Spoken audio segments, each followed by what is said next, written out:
Often students who didn't apply to HBCUs and later regret it say that the reason why they didn't apply to any HBCUs is because they didn't know anything about HBCUs or their counselors didn't give them enough information about HBCUs. Well, not today. Counselor, student, surprising reasons why you might want to add an HBCU to your college list? Coming right up. First surprising fact, the sauce. Yes. It's just different at an HBCU. Some people think that they're party schools, but I ask you, are they really? Or do they just have the sauce to make everything more hype? Homecoming is on another level. It's a week-long celebration. From the bands, to the dance teams, to the pageantry of the royal court, to the crowds in the stadiums. I mean, they don't just cheer, they dance. Dance. You will never feel more a part of something than when you're a part of a massive crowd swag, sir. And Beyonce did not attend the HBCU, but Sasha Fierce most definitely did. Most definitely did. I believe she was on the dance team because those ladies are the originators of sass and fierceness. The step shows are an entire production, which reminds me, because you can't talk about step without mentioning the Divine Nine. They are the historically Black Greek letter fraternities and sororities that for the most part started in the HBCUs and have a long history of service and impact. The next surprising fact is there are over 100 HBCUs in the nation in over 19 different states. Could we just stop there for a second? Over 100? Most people are aware of what, 5, 7, 10 if you're exceptional, but there are over 100. And HBCUs vary in size. You have your larger schools like North Carolina A&T State University, which has 12,000 students, FAMU and Howard and Washington, D.C. with 10,000 students. And then you have your really small schools, which have 900 to 1,000 students. More than half of the HBCUs enroll 2,500 or fewer students. And they serve more people than you know. HBCUs only make up 3% of the nation's colleges and universities, but they enroll 10% of African American students and produce almost 20% of all African American graduates. Wait a second. They enroll 10%, but they produce 20% of the nation's African American graduates. I'm not really great at math, but it sounds like someone should have attended an HBCU in order to graduate. Not only are there so many HBCUs, but there are multiple ones in states.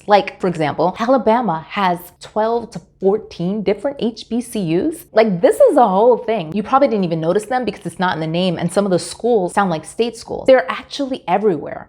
They're in rural areas like Prairie View A&M in Texas. They're in small towns like Daytona. They're in cities like Washington, D.C., including the Virgin Islands. What? The Virgin Islands? This is a real thing. I'm here to make sure you don't miss out on anything. You're watching Journey with Jordana. I make videos on getting into and through college. And if any of these reasons surprise you or make you think, okay, HBCUs, that's what's up, give this video a thumbs up. Just so we can spread the love. Next surprise, diversity. Now, first of all, HBCUs are actually open to everyone, regardless of your race. Anyone can attend. Albert Einstein lectured at a HBCU during the 1940s, and many Jewish intellectuals were welcomed with open arms. But there's also the diversity of the African diaspora, which means that you will find African students there and Caribbean students there and Afro-Latino students there. And a 2015 report found that white, Hispanic, Asian, Pacific Islander, and Native American students represented how much? 17% of the students enrolled in HBCUs. So there are people coming from all over the world to attend HBCUs. It is very diverse. Plus, African Americans, despite popular perception, are not a monolith. We vary in our social and economic statuses and our experiences. Plus, you have the city or the town that the college is in, the internships that are available, study abroad opportunities. And this surprise you won't encounter until move-in day. And that's that when they say that it's historic, they mean historic. Granny, look at my dorm. Oh, baby, that looks the same way it looked when I was there. But you still want to go to Europe, right? So appreciate the history right here. Often you're in the same dorm as generations before you. But again, every college is different. So some colleges are really big on renovating and doing major expansions, and others are more historic. Next surprise, HBCUs fly under the radar. Like sometimes when it comes to colleges, students think, if I haven't heard of it, that means it's not a great school. And I know all the best of lists may make you overestimate the value of some name brand colleges, and there are a lot of unfamiliar HBCUs, but trust and believe there is nothing subpar about an HBCU education. In fact, a poll revealed that African American students who attended an HBCU not only reported a higher postgraduate employment rate, but that they also had a higher rate of satisfaction in how they were treated by their professors and the overall confidence that they had when entering the workforce. 80% of the country's African American judges, 46% of African American business executives, and 40% of African Americans with STEM degrees got them from HBCUs. Could it be that it's better to be Black at an HBCU than at any other college? I don't know. But Xavier University is one of the top producers of African American medical school applicants. They are number 3 in the nation of African American students who go on to earn PhD and science and engineering degrees. Plenty of students at Howard also do the same. And here's another surprise. If you were thinking, I always want to attend an HBCU, but I'm only going to a 2-year college, they have 2-year HBCUs which focus on trades. HBCUs prepare you for a variety of careers. Some careers that you can only be prepared for at an HBCU. For example, Spelman has a curatorial studies program which was created to address a diversity gap in the museum industry. Florida Memorial University is the 3rd institution in the nation, not in the HBCU world, but in the nation, have a certified Cessna Pilot Center program. And students can experience both the PWI and HBCU worlds as Barnard, Columbia, Spelman, Howard, Stanford, and others partner in formal domestic student exchange programs. Next surprise, HBCUs prepare you for the real world. Now, often people bring up that as a reason not to go to an HBCU because they figure, when else in life are you going to be completely surrounded by Black people? But when you think about it, historical Black colleges and universities were created to uplift people of color in a society that would not,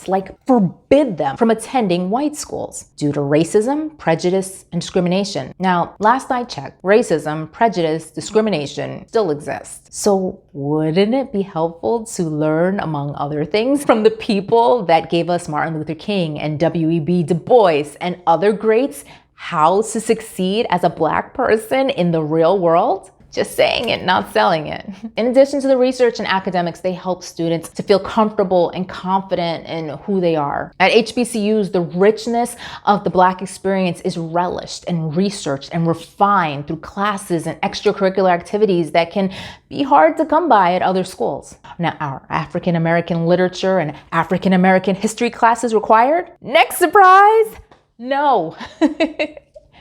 They're not required. Next surprise, networking. There's a difference between someone recommending you and someone giving you the hookup. You're so-and-so's boy. What's up? Come on back, let's talk. And you pretty much know you have the job, which is what other people with connections have already been doing for their family and friends for generation after generation after generation. But you, in this case, just joined the HBCU family. And now, not only do you have connections from your school, there is an overarching sense of belongingness, regardless of which HBCU you went to, as there are several alumni organizations which graduates of any HBCU can join. They can give you valuable networking opportunities throughout your career. Not to mention, recruiters from leading US companies looking to diversify often visit HBCUs because they know that there's a concentration of top talent right there. Next surprise. HBCUs also vary in cost. You probably knew that there were private nonprofit HBCUs, but did you know that there are public HBCUs? You can pay as little as your local state or city college and be eligible for federal aid. And speaking of cost, did you hear how Robert F. Smith paid off the debt of the whole graduating class of 2009 at Morehouse? That's 400 students, $34 million. I mean, has that ever happened anywhere? Could it happen again? He's also working on an HBCU student loan repayment program as we speak. Here's another surprise. You might have thought of attending a Christian college, but did you know that you could go to an HBCU Christian college? Like, they're not two separate things. In fact, most HBCUs were founded, like many other schools in this country, with the support of missions and church organizations. Some, not all, have maintained their strong church affiliations. And so not only do the requirements vary, such as telling you that you have to go to X amount of chapel services per year, or attend a conference, or abide by a certain dress code, or do certain acts of service in the community. They also vary in affiliation, from your Baptist, your Methodist, to your Church of Christ, which adds another layer of scholarship money, by the way. And then the surprise that keeps going, the famous alumni, the first African-American woman to be elected Vice President of the United States of America, the first African-American Supreme Court Justice, the first African-American U.S. Senator, the first African-American female mayor of a major city, the first African-American female lawyer, the First African-American plastic surgeon, the first African-American president of an Ivy League college, the first African-American head coach of a modern era NFL team, the first African-American U.S. governor, the first African-American U.S. ambassador, the first African-American general in the army, all went to an HBCU. The COO of Starbucks, Oprah Winfrey, so many of the greats, so many of our artists, so many of our activists and scientists, movers and shakers, and not just among African Americans, but the world at large went to HBCUs. So how about you? As you make your college list, you might want to consider adding not a HBCU, but a few HBCUs. As I hope you've seen, they're very different and they offer so much. Again, just saying it, not selling it. For homework, yes, I give out homework. Everyone should watch A Different World on Netflix and check out Honda's Battle of the Bands on YouTube. And if you're interested in applying to any HBCUs, check out the Common HBCU application, which will allow you to apply to a number of HBCUs for one price. And don't forget the Black College Expo when it travels near your area. You can get accepted to colleges on the spot. You can get your college application fees waived. You can get scholarships on the spot, and they have informative seminars and workshops. Lastly, honestly, tell me, did I drink the Kool-Aid? Are you at an HBCU? Did you transfer to an HBCU? Transfer from an HBCU? Do you see it differently? Are you thinking about applying to an HBCU? Let me know in the comments. Thanks so much for watching Journey with Jordana. If it entertained you or inspired you, please give it a thumbs up. And if you haven't subscribed, subscribe. Thanks so much. Bye.